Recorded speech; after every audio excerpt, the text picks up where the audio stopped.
Welcome to our 2023 webinar series. This is our last month series for 2023.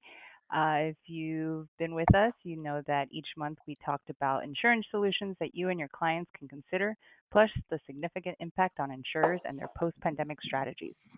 Each webinar will last about 50 minutes, and you must be logged on for a full 50 minutes to receive CFP credit.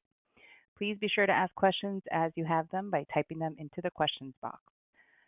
Today's presenter joined LLIS in 2003, assumed the role of president in 2008, and CEO in January of 2013. He continues to monitor the insurance and financial services industry to provide you and your clients for getting the most up-to-date recommendations. Here to talk about policy reviews is Mark Maurer. Thank you, Claudia, and thank you everybody for tuning in. As Claudia said, the last one of the year. She and I were chatting just before you came on, and if any of you all have kids, you may be like the two of us, and you're just limping along at this point. We're going to get through the end of the year. We've got our last webinar, and I hope all of you have had a good year, that it's been as busy as you wanted it to be, and everybody's doing well in your families.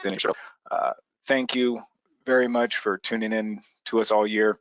Thank you, thank you, thank you.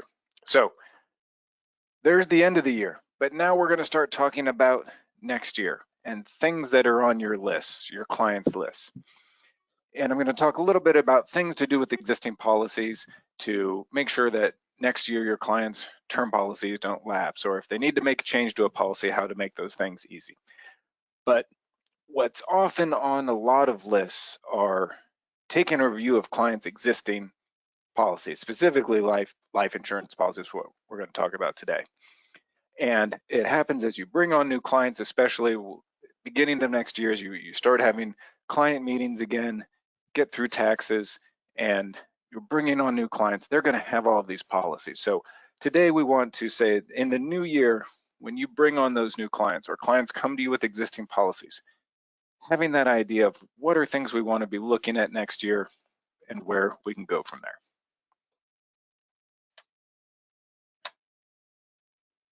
We're going to talk about the benefits of keeping existing life insurance policies, or if we want to replace them. We're going to talk a little bit about the tax consequences of surrendering policies, or how about a tax-free 1035 exchange. And we're going to talk about things to do with existing policies to keep them all safe and sound in the new year. So life insurance at its core, at its top, at its all of it, is designed to be financial protection for the ones we leave behind. There's lots of flavors. There's whole life, variable, universal life, index UL, term life insurance. But at the end of the day, it's protection, protecting family members, more often than not, from the loss of the loss of income from that deceased person. Many times it's parents. We're looking at protecting children, or if we have the primary breadwinner, protecting the family unit from the loss of all that income. So we're going to talk about our different policies, and we're going to use Clark G. He had a whole life policy issued at age 37. And before he staple gunned himself to the gutter, fell off the roof multiple times, fell down the attic ladder, all those things. Perfect health, best health class issued for that whole life policy back when he was 37. Today, age 44, which maybe about right with the picture, he's still in good health, works with his fee-only advisor, and the advisor says, you really need about $2 million of life insurance to protect your income over the next 20 years. And many times when we look at policy reviews, my first sort of set of questions to the advisor is, do you have the existing statements, enforced illustrations? What are clients' dates of birth? What are their ages? And then I ask, if they didn't have this existing policy, what would we do? And I think that really sets the framework of what we're trying to do. Does this policy work within that framework? Does it not? So in this case, there's still a need for life insurance. So we're going to look at a number of options that keep life insurance going, sometimes keeping the existing permanent coverage, sometimes just term. So our starting point is really what he needs is $2 million of life insurance over the next 20 years while he's still working. The existing policy he purchased back at age 37, about $1.5 million death benefit, and the premiums are a nice round $30,000 per year for 20 years. As an aside, when I look at existing life insurance policies, we have the premium amount and we have the death benefit. More than likely, this policy wasn't designed by some complicated needs-based analysis. How much life insurance does this person need? I'd argue that he was younger and he needs more life insurance today, so it's probably quite a bit less than what he needed. So I always say, what's the round number? Nobody ever said we're gonna buy, I'd love to give my kids $1.5 million, $1.543210 million if I pass away. We say I'd love to give my kids $1.5 million, $1 million, $2 million. But that premium is awful nice and round. So here, rather than probably any sort of needs-based analysis, it was a premium-based analysis. How much can somebody put into a policy because we're going to sell it as death benefit and investments and all those things. So just an aside. So when we say, is this the right amount of coverage? When I look at that, I'd say probably not. It was based on how much they can get for a $30,000 payment. But today, it is 6 years old. He's made 6 payments. So 30,000 times 6 years is $180,000. That's his cost basis. Cash surrender value is $139,000. So the cash surrender value is less than what he's paid in, which is not uncommon for whole life policies. Usually it takes about 10 to 12 years of paying premiums for a whole life policy to break even. And so one option is to just keep it as it is. Let's say the 1.5 million was the right amount. We can keep it. Pay $30,000 for the next 20 years. And like I just said, it takes 12 years for this policy to break even. And after year 11, he'll have paid in $30,000 times 330,000, or 30 times 11 is $330,000. And you can see here in the illustration, it's a little small if your eyes are starting to be as bad as mine, that the cash value is $327,000. Paid in $330,000, cash value $327,000. So it hasn't broken even yet. In year 12, paid in $360,000 by now and has a cash value of $375,000. So he'll paid in a little bit more, or paid in a little bit less than what he'd get back, but that's the break even. Takes about 11 years for him to get back what he would, in order for him to surrender it and basically get back what he's paid in and not have a taxable event. After year 12 and going forward, it's projected to have some gains, but it's basically in a loss position for a first decade. So, but you can keep it, pay those $30,000 for all 20 years. At the end of it, the life insurance policy is paid up. It's permanent coverage he can't outlive, but still going to have to pay in hundreds of thousands of dollars more. So there's our as is. Keep paying, does build some cash value. Premiums will stop after 20 years, but there's going to be a lot of other options. So option number 2 is buy term and invest the difference, or as I like to call it, beteiligd. I'm still working on making that smoother. Beteiligd. It's not really working. But option number 2 is buy term and invest the difference. So what we do, buy term, a $2 million 20-year term policy at his current age at preferred rates is $1,700 per year. He's been paying $30,000. So that sure looks like a great deal. Once the new term's in place, then we surrender the whole life policy, and he'll get $139,000 in cash, and it's going to be tax-free because it's less than the cost basis. So what happens? Gets $139,000 in his pocket and freeing up $28,000 a year in premiums, and has more death benefit. So it seems like a pretty good day to me.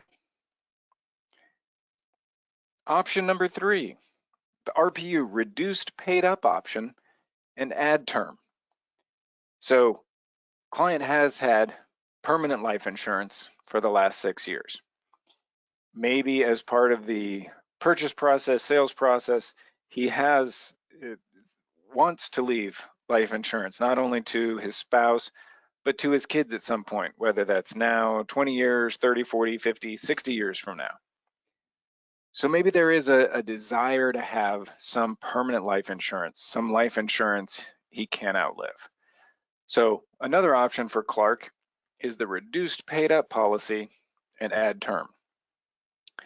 So what a whole life policy has is a non-forfeiture option that says, instead of keeping the same amount of life insurance and having to pay premiums, let's have a reduced paid up policy. So as the name implies, the death benefit is going to be reduced, so it's less coverage, and it's paid up. Smaller coverage, no future premiums, reduced, paid up, just like the name. And so in this case, for this policy, the cash value he'd built in, is built up today, would have a little over $600,000 death benefit.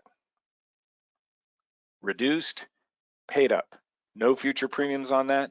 That 617 is going to last for the rest of his life. There's also no taxable event because the policy didn't get, the money didn't leave a policy, so we continue the tax deferral of the cash values. And at the same time, we still need more coverage. Remember, we need about $2 million of coverage.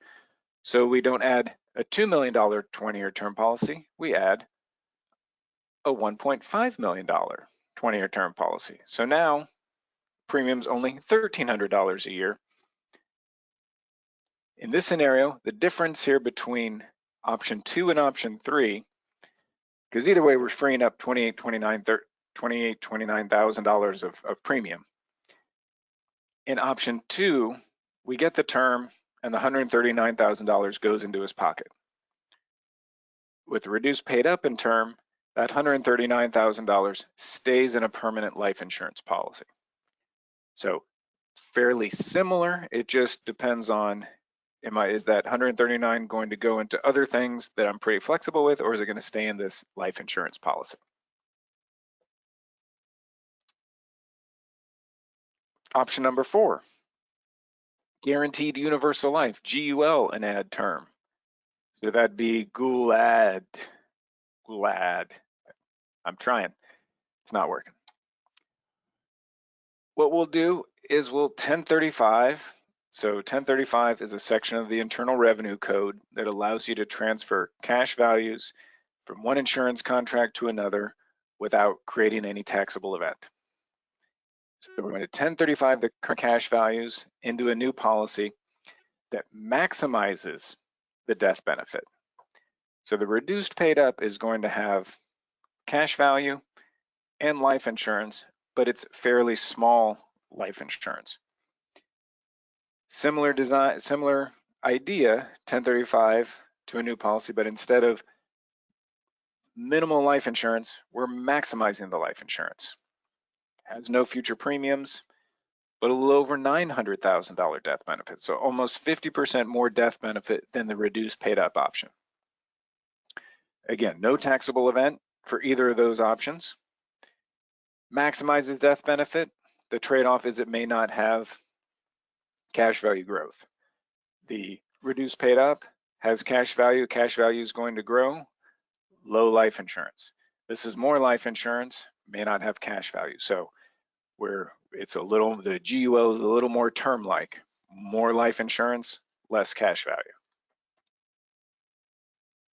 Now, we've got almost $900,000, a little over $900,000. So for round numbers, we're going to add $1 million 20-year term policy, now we're only paying $875 a year out of premiums.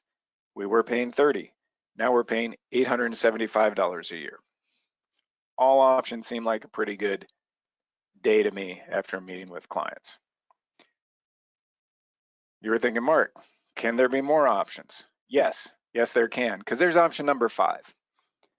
We have the advisory variable universal life, an advisory VUL and add term.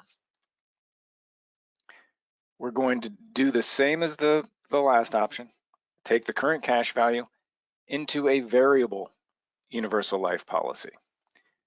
Whole life, GUL, cash values, if there are any, are generally going to be reflected with fixed interest rate instruments. In this case, we're going to move it to a variable universal life policy so that there are lots of options, investment options. And so we're going to use the same 1035 exchange into $500,000 variable universal life. Same idea, no future premiums, but more akin to the reduced paid up. We're trying to minimize the life insurance. We're trying to make this look more investment-like than insurance-like. It still has some really neat benefits of being insurance, but what we want to do is minimize the death benefit here to maximize the accumulation potential, because it's now inside those investments are inside a life insurance wrapper now. So there's no taxable event at the transfer, no surrender charges later on. Keep tax deferred growth, which is any permanent life insurance policy. Later on, client can take tax-free withdrawals and loans, which I'll talk about in a little bit. Tax-free death benefit. So if the client passes away, that death benefit passes tax-free. And the advisor can include the cash values in AUM. Had a question, is there underwriting on all of these 1035 exchanges? Yes. So when we're applying for the term coverage, there's going to be underwriting for the term. Anytime you're moving in the cash values or moving from one insurance company to another, the new insurance company wants to make sure that that person is insurable.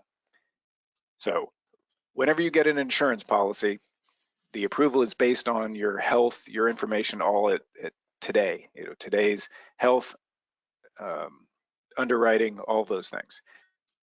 But if your health changes in time, they can't change that existing policy. So you can be uninsurable, but you were preferred when the original policy was issued. Insurance company can't change your existing policy. But if you're uninsurable, new insurance company doesn't have to take you. So when you're moving to a new insurance company, there is going to be underwriting. So good question.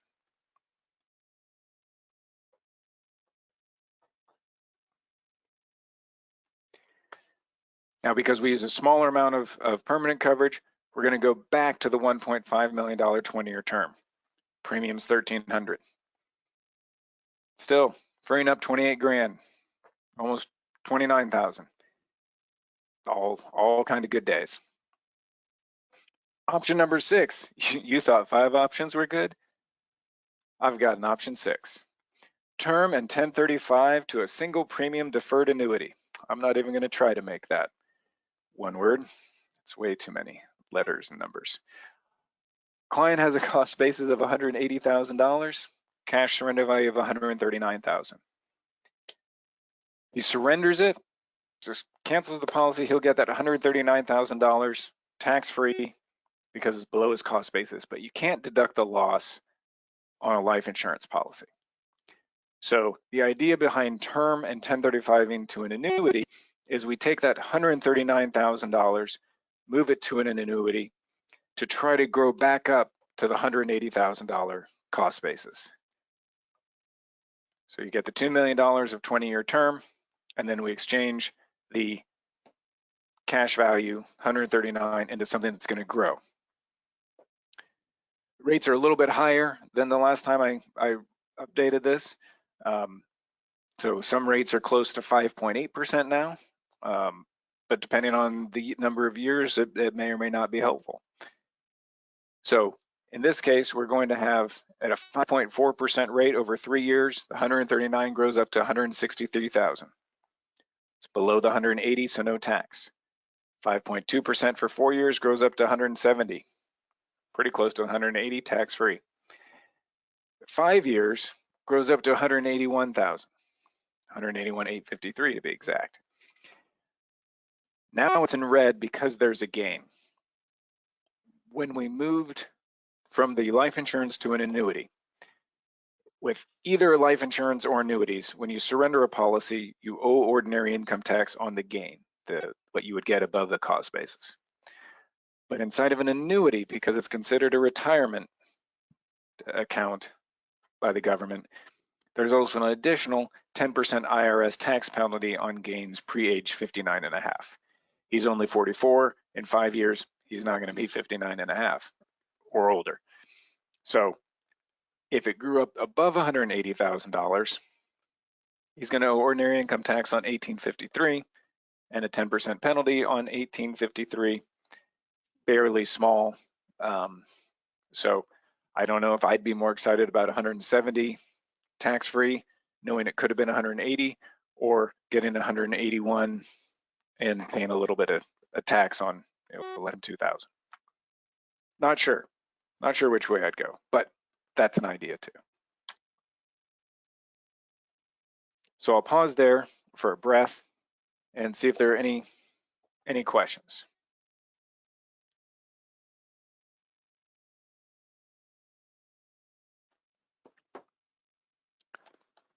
Good question. When you do the 1035 exchange swap, do you retain the basis? Yes, exactly. Yes, that's the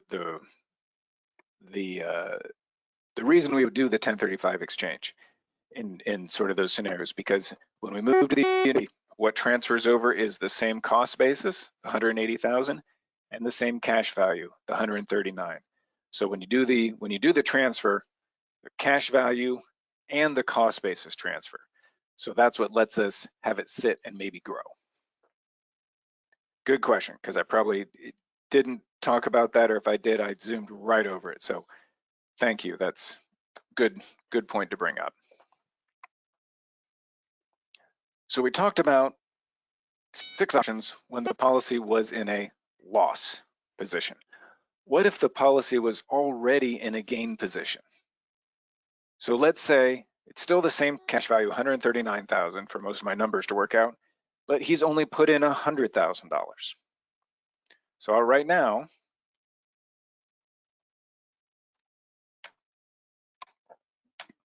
number one, as is, he just keeps paying the policy, paying the premiums for the next 20 years.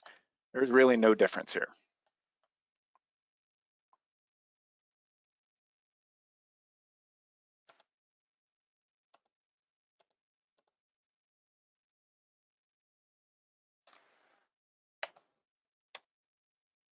Okay, back to our option number 2, betighted. It's growing on me. Betighted. $2 million, 20-year term for $1,700 a year. So we're going to do that. And we still free up the $28,000 in premium outlay, but at surrender, he's going to get his cost basis, $100,000 tax-free. But then he's going to be taxed on $39,000, which is the gain, and it's taxed as ordinary income.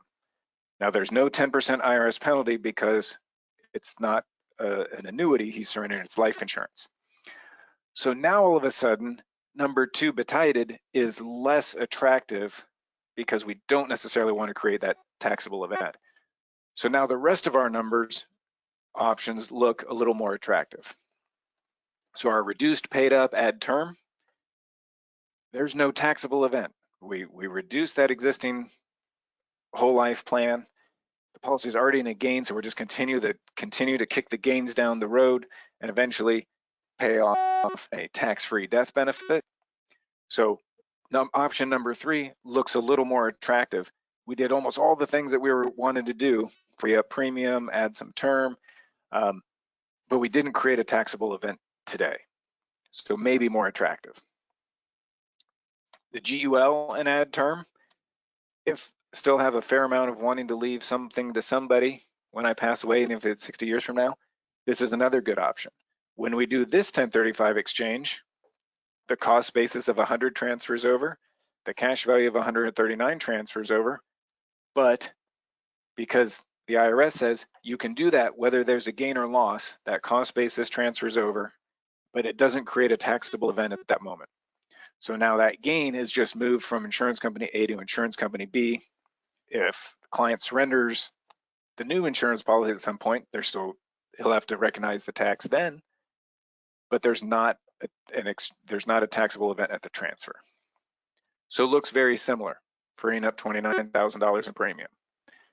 Advisory, VUL, and adding term, pretty much the same as before. However, because there already is a gain, we're going to just continue the tax deferred growth. He has $39,000 of gains that's been tax deferred all this time. We're just going to continue that more. Becomes more invaluable is there's already gains. How do we get access to that money? Well, we can take tax-free withdrawals up to the cost base and tax-free loans against the gains. I'm going to talk about this again just in a second. I still need term, so going to get that $1.5 million a term. Checks he's writing aren't $30,000 anymore. They're $1,300, $1,800. So all of these are really, really reducing the out-of-pocket that's going into life insurance.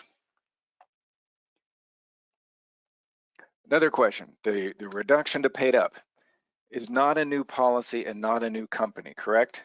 That's correct. So you're right, there is no new underwriting there on the reduced paid up. So it's the same insurance company, nothing new. They have to honor the 1.5, so they're probably okay reducing it down to 600.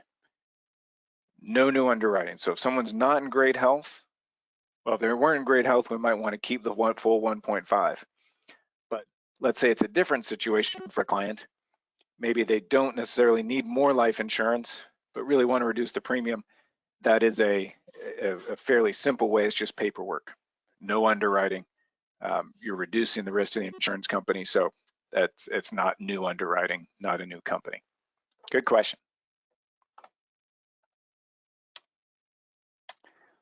Option number 6.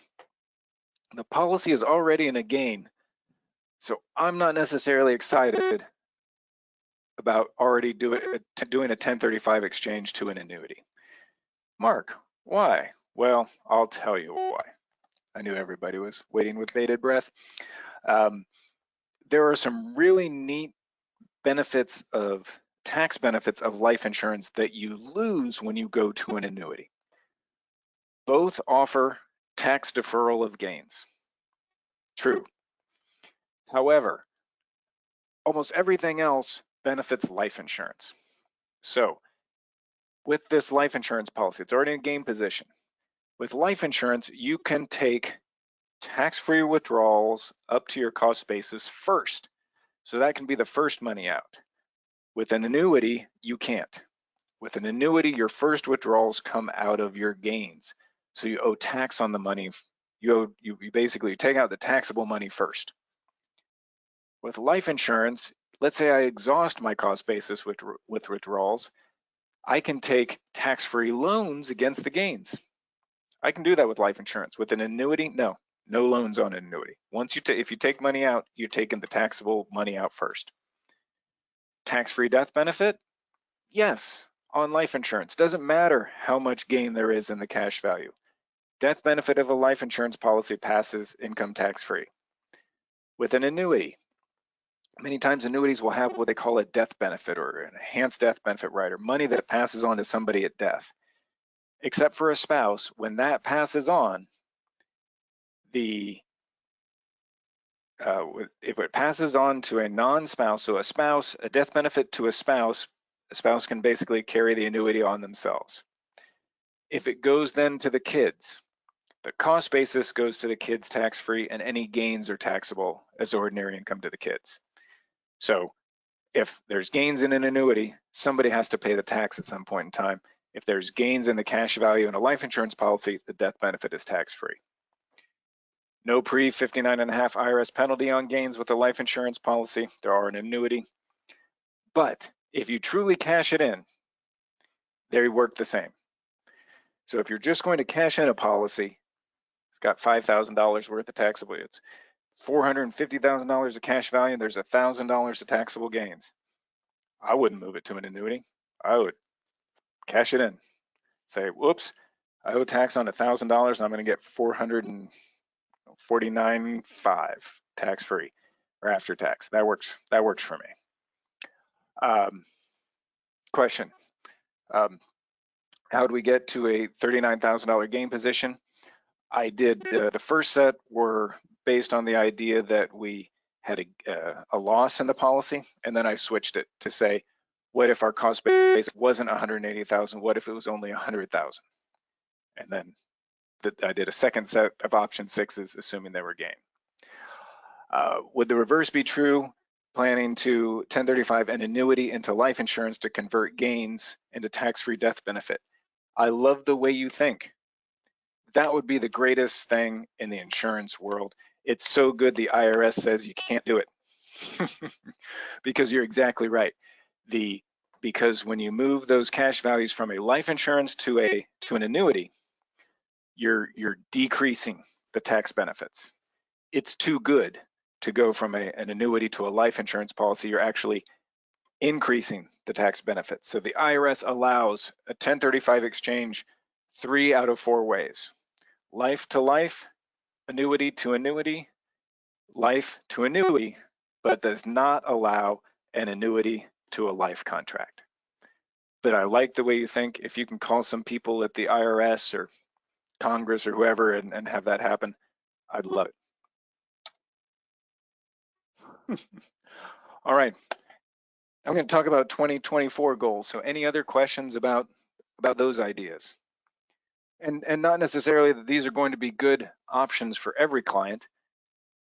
And as I mentioned, what if somebody didn't need as much life insurance? Maybe they're not in good health, but maybe this was an older client, has $30,000 annual premium, not in good health, still wants to keep some life insurance, and they come to you and say, I don't have $30,000 to pay this policy. They don't have to just surrender it. That reduced paid up is a good option, especially if they're not in good health.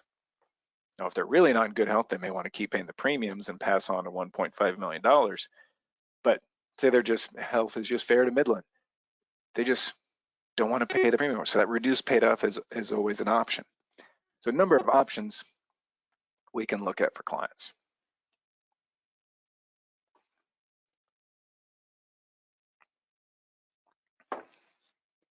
All right, don't see any new questions at this point. I love questions though. What about selling it as a life settlement? Good question. Life settlement, so life settlements are policies that, a life settlement is a process of selling a life insurance policy to an institutional funder, and the institutional funder buys the policies generally for people whose health has declined from when they purchased the policy. So what the life settlement funder really looking for is a person who was issued a preferred rate policy, because the cost of insurance are going to be based on a preferred person. And let's say the cost of insurance are going to assume he passes away at age 90. If that person has had 2 strokes and started smoking, that person now, a number of years later, his life expectancy may be age 80. So life settlement funders are looking for that arbitrage to say, I'm paying premiums for somebody who I expect to live to age 90, but I know I'm probably going to get the death benefit 10 years earlier than that. So in this case, using Clark, he's way too young. Settlement funders look for people 65 and older. He's also healthy, and so that's not going to help. So generally, we're looking for people who are 65 or older, and had significant health declines since they got their original policy.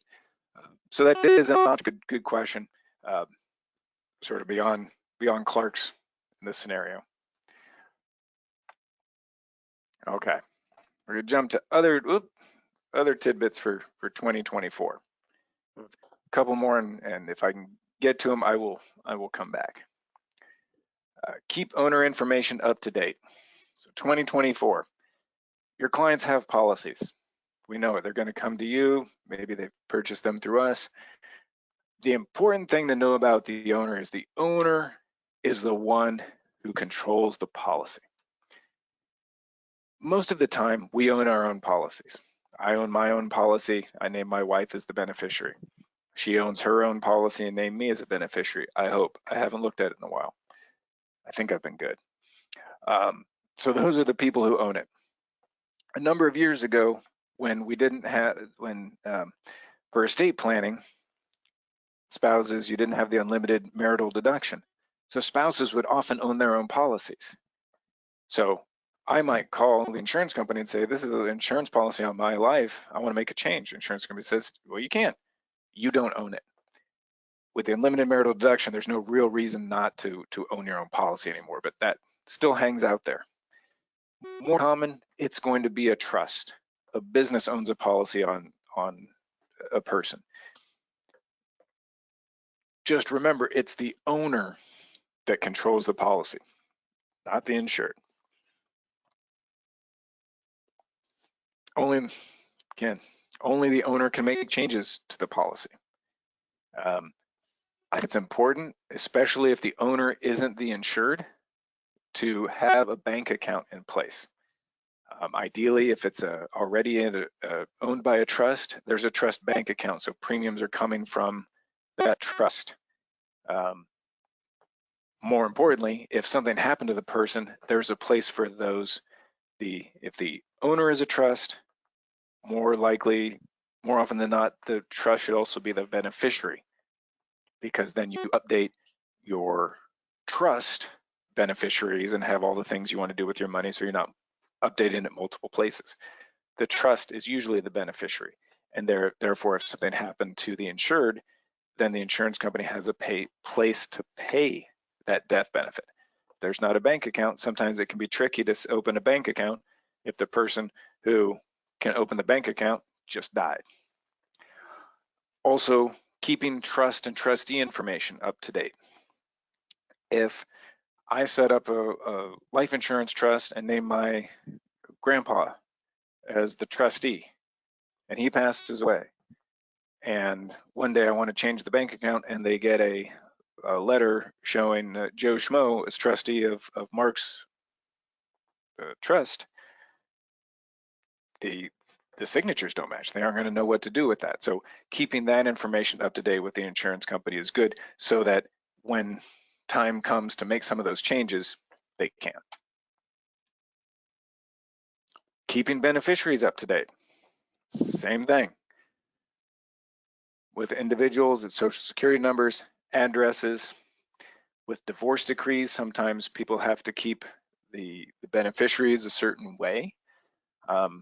At the same time, if you're divorced and your life insurance beneficiary is your first husband and not your current husband, may want to update that. So keeping beneficiaries up to date. A lot of times I'll see policies that parents have gifted kids as they got older, and mom and dad are still the beneficiaries when these kids sometimes have spouses and kids of their own. So just good to check those things. And we don't recommend naming minors. Minors can't open bank accounts, they can't sign legal documents. So if beneficiary is named as a minor, it causes problems come claims time. So that's where trust can be really helpful. Bank account, same idea. That trust, great to pay premiums in, great place to have the money go into. And sometimes it's easy. Here's a one-pager. Sometimes it can be, partway through page 3 and the bottom of page 3 and the top of page 4 on an 8-page form. A lot of insurance companies have gone to letting people make the updates themselves online. And so the more and more that insurance companies go digital, which insurance companies aren't known for being on the cutting edge of technology by any stretch, that's something that once you've set up a bank account or set up an online account, sometimes more and more insurance companies are allowing especially newer life insurance policies, to update your beneficiary. If it's a policy that you got 15 years ago, more than likely that's not probably a policy that's been issued in the last few years. Number 3, pay premiums on time. No one likes late payments.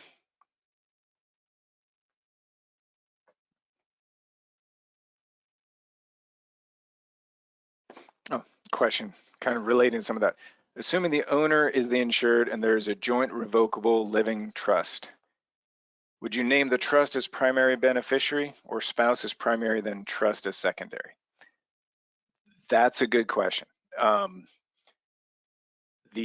think the simplest way would be to have the policy owned by the trust and have the beneficiary be the trust, because then the money goes into the trust and the trust probably says that whatever's in here can be used by the spouse. Another benefit to that of being inside the trust is that it's not going to be any part of probate. So sometimes people use the trust for that reason. But if there's already a joint revocable living trust, revocable trust, living trust, I think that sometimes, now I'm not an attorney, so I'll just put that disqualifier there. But having the policies owned by and named by, or owned by and being the beneficiaries, having the trust be the owner and beneficiary, probably encompasses what they're trying to do with that trust. Of the trust dictates how money goes and where it can go. All right, pay premiums on time. We don't like late payments. What happens if the premium is late though? Insurance policies have what's called a grace period. So it's a 30-day period between the policy anniversary date, or when the client is paid to, and 30 days to get the insurance back in place. So looking at this calendar, let's say the policy date was December 1st. So I paid my annual premium in 2022. 2023, my annual premium was due on December 1st. I have through the rest of December to get my premium payment in. If I make the premium payment on the 15th of December, everything's good. But what I do is I just paid it from December 1st to December 1st. I don't kick it out another year from the 15th. No, I just catch back to the 1st. Probably makes sense. And we try to remind you and your clients of that with our advanced premium emails, our APEs, because we don't want anybody to miss these things. Why? It's a pain to try to fix these. So we send our APE out about 30 days before the premium due date. So that's that policy anniversary.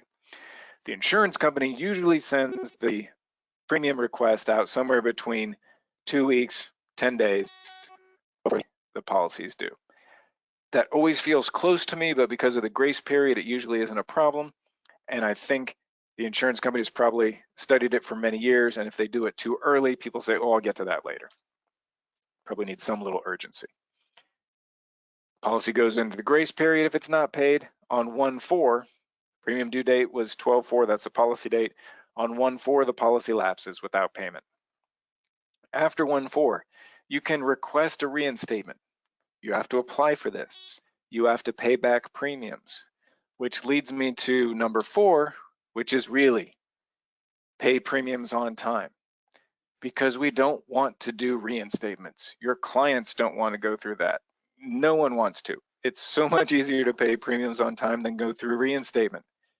Because here's an example of one client. Insurance company received the premium, check was returned for non-sufficient funds. Insurance company actually was pretty nice at this part and said, we let you know on 11/27 that there wasn't enough money. We're giving you another 30 days to get the money in. A second check was sent but never received by the insurance company. So on 1/2, the policy lapsed. Said, how do we try to get this fixed? We're going to try to reinstate it. Sent the reinstatement application to the insurance company on 1/10. Insurance company said we can consider with medical records not going to require an exam, because at this point the policy has lapsed. The insurance company may say, we'll just reinstatement with a good health statement. They may say we want medical records. They may say we want medical records and an exam, the whole shooting match. Reinstatement is really up to the insurance company. So that's why we don't really want to do it, because you never know what's going to happen.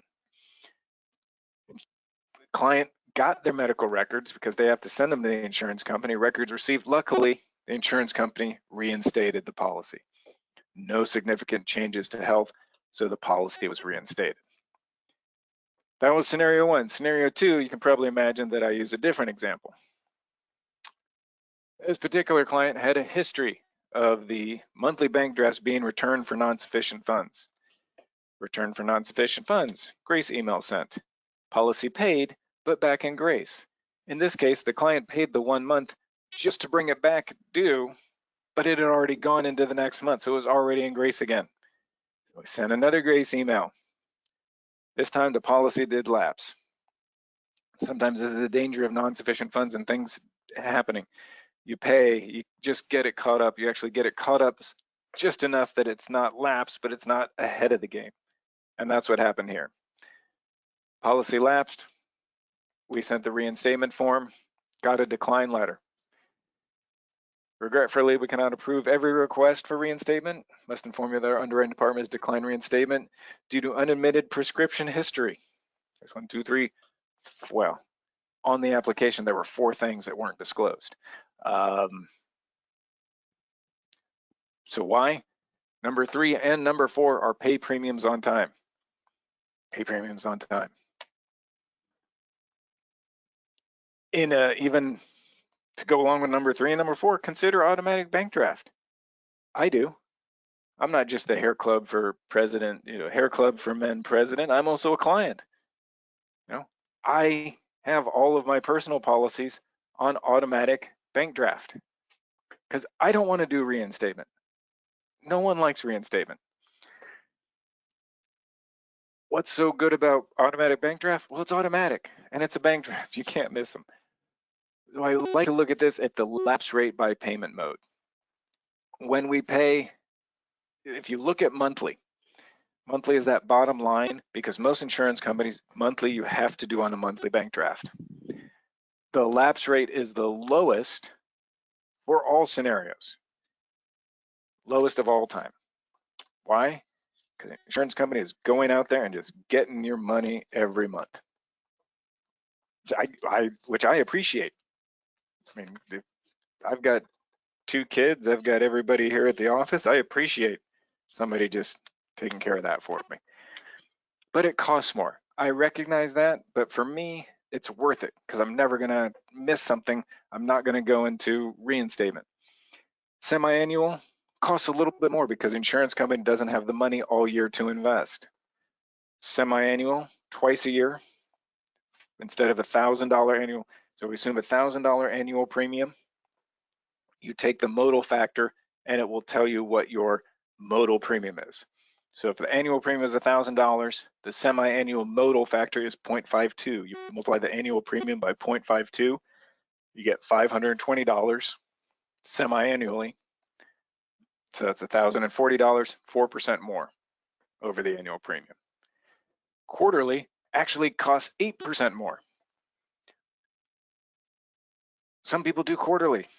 I have very little in life that happens to me quarterly. So I think that's probably my least favorite one. And if you look at the chart, it's the most lapsed one. And I think for the insurance companies, they charge the most because it's the most lapsed one and they have to deal with it. Monthly doesn't cost much more than semi-annual because it's consistent. So I highly recommend annual bank draft for clients, bank draft of any form. If they have a history of missing premiums, missing policies, missing payments, if we're reaching out to clients about lapses and things like that, know that we can put them on draft. And it's great if you see that happening. We can't make people do it, but for you all to chime in and say, this seems to be a thing, can we set it up on an annual draft, annual bank draft, so this is something we don't have to worry about? Or they say, we don't want to do annual. we're not, don't want to have that hit our bank account every year. Let's put it on monthly bank draft. Yes, you pay a little bit more, but most of the time, I bet everybody in these cases would have paid an extra $56 over the year to not have to have gone through a reinstatement. Collateral assignments. You all probably don't see these very often, but sometimes we see these, especially when I review existing policies.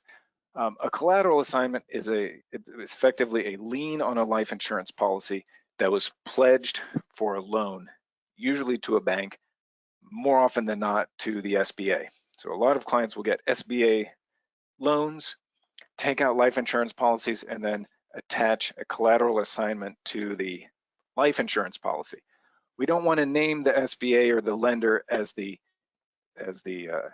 beneficiary. We want to do a collateral assignment because it just sort of floats on top of the policy. So here, the Grinch took out a small business loan to really upgrade his present stealing machinery. So he's going to do some R&D and really get that off the ground. So SBA said, we need $1 million of life insurance with a collateral assignment on it to us. So loan got approved, got the $1 million life insurance policy, and eventually the Grinch pays it down to $600,000. Well, the Grinch dies. He passes away. And he never really liked Christmas anyway, so he passes away.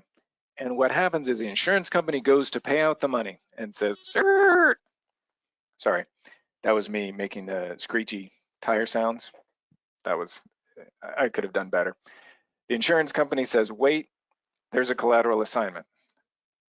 I can't pay this out to the beneficiary yet. I've got to deal with this. So they're going to contact the lender, the collateral assignee, and the assignee is going to say, yes, Grinch owes us $600,000.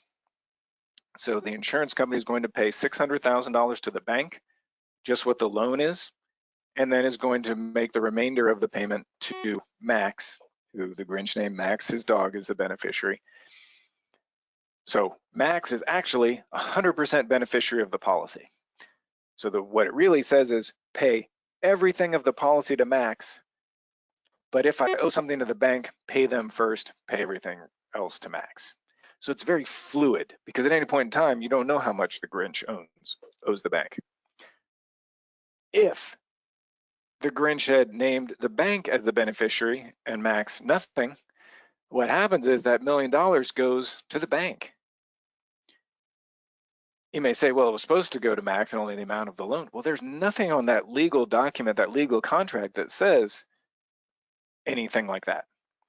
So it create a problem where the bank says, well, I got $1 million, but I don't need all of that. Where does it go? Well, I'm going to send some money to Max for the overage, but maybe that's taxable. Who knows?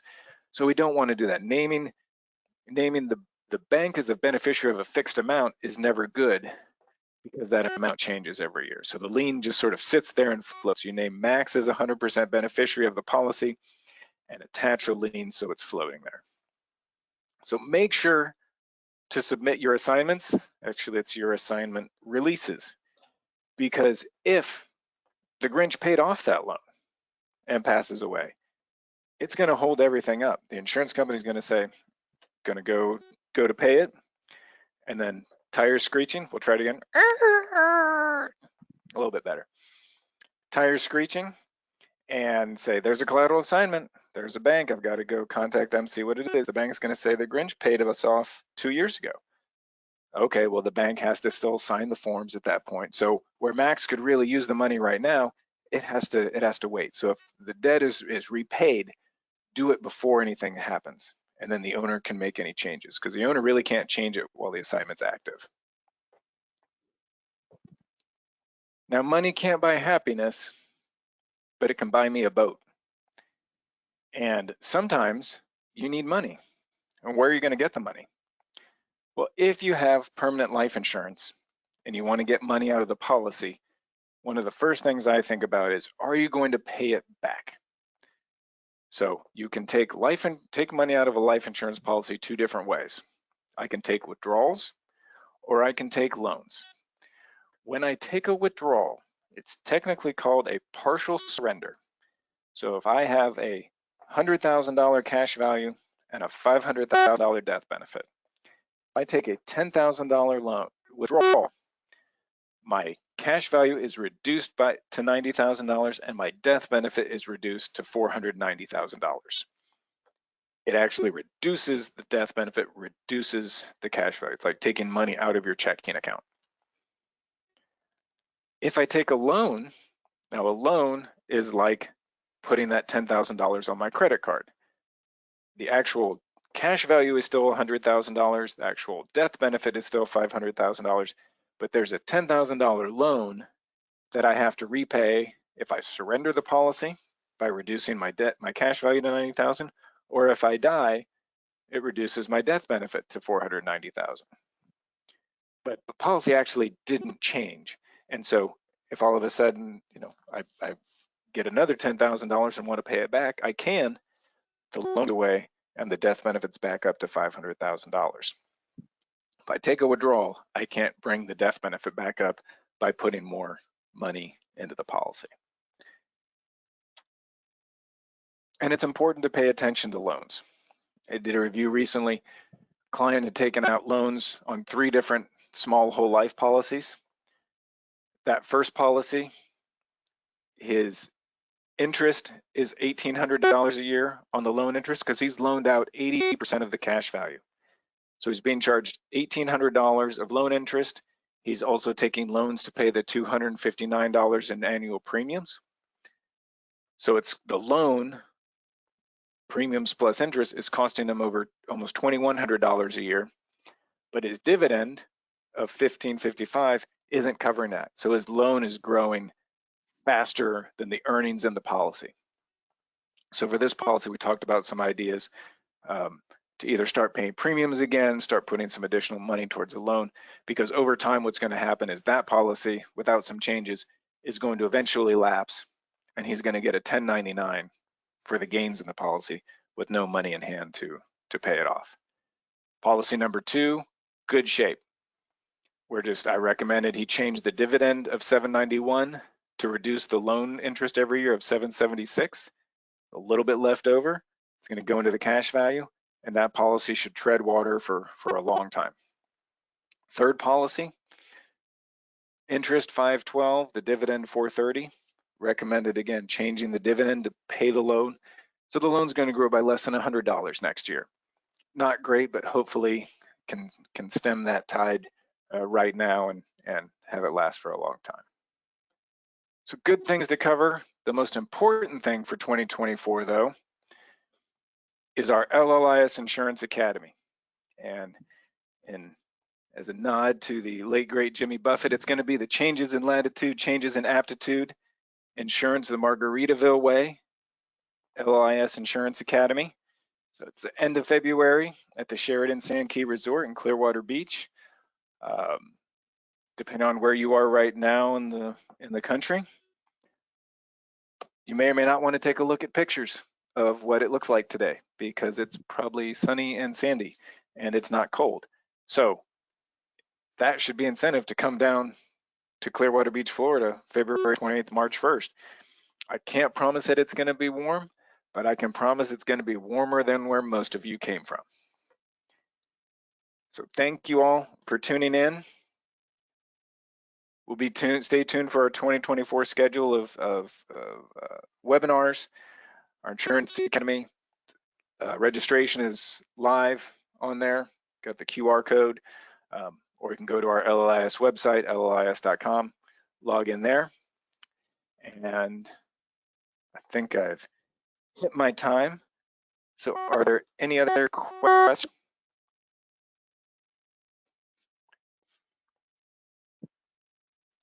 All right, well, thank you, everybody. Have a great rest of your 2023. We'll have a great 2024. Thank you for being a big part of LLIS over the last 25 years that we've been in business. And thank you all again. Have a great rest of the year.